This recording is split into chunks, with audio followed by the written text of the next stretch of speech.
शिरपूर येथील दी शिरपूर मर्चंट बँकेत 5 लाख रुपयांपर्यंतच्या ठेवी असलेल्या ठेवीदारांना रिझर्व्ह बँक ऑफ इंडियाच्या deposit insurance and credit guarantee corporation तर्फे विम्याच्या रकमा अदा करण्यात येणार असून ठेवीदारांनी मर्चंट बँकेत जाऊन दाव्याचे अर्ज भरावेत, असे आवाहन बँकेचे चेअरमन डॉक्टर मनोज महाजन यांनी केले आहे।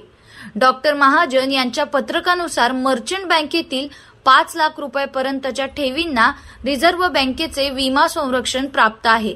बँकेच्या सद्यस्थितीत अशा ठेवीदारांना त्यांच्या हक्काच्या रकमा मिळाव्यात यासाठी रिझर्व्ह बँक DICG सह विविध संस्थांकडे पाठपुरावा सुरू होता, त्याला यश प्राप्त झाले आहे। DICGC तर्फे बँकेतील 5 लाख रुपयांपर्यंतच्या ठेवी असलेल्या सुमारे 70 कोटी रुपयांच्या रकमा अदा करण्यात येणार आहेत। त्यामुळे ठेवीदारांना मोठा दिलासा मिळाला आहे। या रकमा प्राप्त करून घेण्यासाठी संबंधित ठेवीदारांनी विमाच्या दाव्याची कागदपत्रे 23 मे पर्यंत सादर करावयाची आहेत। त्या संबंधित दावा अर्ज व अन्य माहिती ठेवीदारांसाठी बँकेत उपलब्ध करून देण्यात आली आहे। या अर्जांसोबत स्वतःच्या आधार लिंक असलेल्या पर्यायी बँक खात्याचा तपशील देखील जोडावयाचा आहे। 5 लाखापर्यंत ठेवी असलेल्या ठेवीदारांनी बँकेत जाऊन अर्ज भरावेत, असे आवाहन डॉक्टर मनोज महाजन यांनी केले आहे।